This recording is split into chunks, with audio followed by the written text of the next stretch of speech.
باللہ من الشیطان الرجیم بسم اللہ الرحمن الرحیم وَإِن كُنتُمْ عَلَى سَفَرٍ وَلَمْ تَجِدُوا كَاتِبًا فَرِهَانٌ مَقْبُودَةٌ، اور اگر تم سفر میں ہو اور کوئی لکھنے والا نہ پاؤ تو قرض دینے والے کے پاس کوئی چیز گروی رکھ دی جائے۔ اس سے پہلی والی آیت میں ہم نے یہ بات سماعت کی ہے کہ اگر آپس میں قرض کا لین دین کریں تو اس کو لکھ لیا کریں۔ اب یہاں سے ایک اور مسئلہ ہے کہ اگر کوئی سفر میں ہے، کسی دوسرے شہر میں ہے اور وہاں اسے قرض کی ضرورت پڑ گئی تو اب اسے کوئی کیسے قرض دے گا؟ تو فرمایا کہ اگر کسی کو تم پر اتنا بھروسہ نہ ہو کہ تمہیں قرض دے تو اپنی کوئی چیز اس کے پاس گروی رکھ دو مورگیج کے طور پہ، اور کوئی ایسا لکھنے والا بھی نہیں ہے جو بانڈ لکھ دے آپ کے اور اس کے درمیان، تو ایسی صورت میں کوئی چیز گروی رکھ دی جائے وہاں پر۔ اس کے بعد فرمایا فَإِنْ أَمِنَ بَعْضُكُمْ بَعْضًا فَلْيُؤَدِّ الَّذِي اؤْتُمِنَ أَمَانَتَهُ وَلْيَتَّقِ اللَّهَ رَبَّهُ۔ تو اگر تمہیں ایک دوسرے پر اطمینان ہو، بھروسہ ہو، اعتماد ہو، تو پھر جس کو امانت دار سمجھا گیا تھا وہ اپنی امانت ادا کر دے۔ یعنی کہ کوئی لکھنے والا موجود نہیں ہے، چلے ہم ایک دو مسلمان ہیں، آپس میں ہم جانتے ہیں کہ مسلمان ہیں اور ہمیں آپ پر بھروسہ ہے، بغیر لکھے بغیر کسی چیز کے گروی رکھے ہم نے آپ کو قرض دے دیا، تو اللہ تبارک و تعالیٰ فرماتا ہے کہ قرض دینے والے نے آپ کو امانت دار سمجھا ہے کہ یہ آدمی آ کر کے ہمارا قرض ادا کر دے گا، تو فرماتا ہے کہ پھر تم اس امانت کا خیال رکھو اور جب تمہارے پاس ہو جائے فوراً لا کر کے اس آدمی کو قرض ادا کر دو،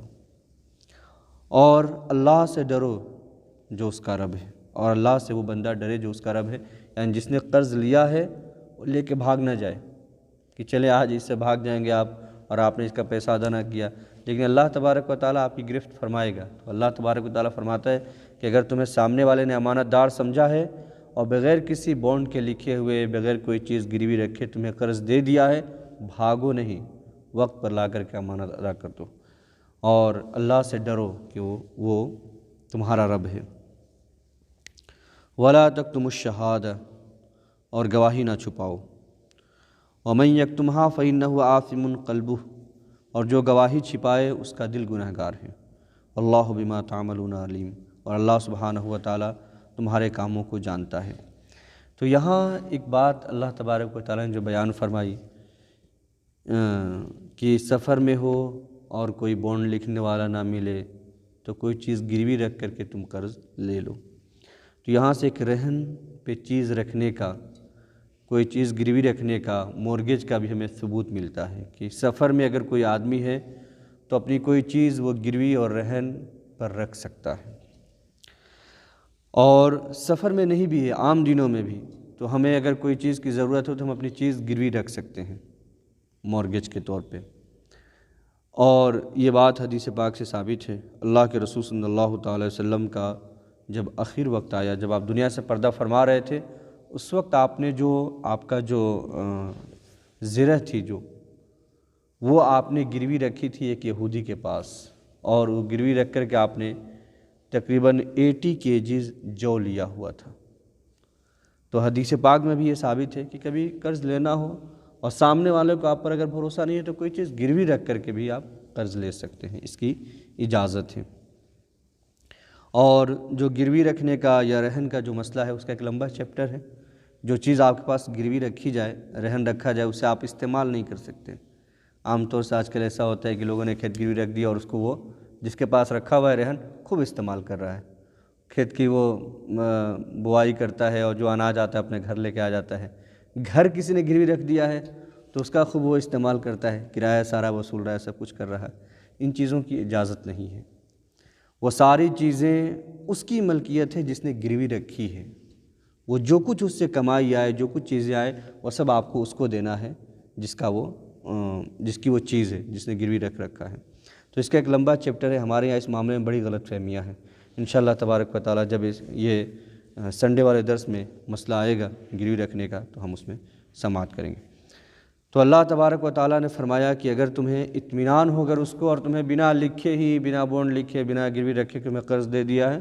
تو وقت پر لا کر اس کا قرض ادا کر دوں یا امانت ادا کر دو اور اللہ سے ڈرتے رہو۔ ایک بات اور اس آیت میں ارشاد فرمائی کہ گواہی نہ چھپاؤ۔ گواہی چھپانا یعنی کسی کے ہاں جا کر کے آپ کو گواہی دینی ہے اور آپ کو وٹنس بنایا ہے تو آپ بھاگے نہیں اور نہ ہی غلط گواہی دیں، کہ ان دونوں میں جو سامنے والا کا جو رائٹس ہیں اس کے وائلیٹ ہونے کا زیادہ اندیشہ ہے۔ حقوق انسانی کا اس میں وائلیشن ہے اور وہ جو حق ہے وہ مارا جاتا ہے۔ اس لیے اللہ نے فرمایا گواہی نہ چھپاؤ، جو چھپائے گا اس کا دل گناہ گار ہے، یعنی اندر سے وہ شخص جو ہے وہ دل کا پاک نہیں ہے کہ گواہی دینے کے وقت پر گواہی نہیں دیتا ہے یا دیتا ہے تو جھوٹی گواہی دیتا ہے۔ ان چیزوں سے بچنا چاہیے۔ حضرت عبداللہ ابن عباس رضی اللہ تعالیٰ عنہ سے مروی ہے،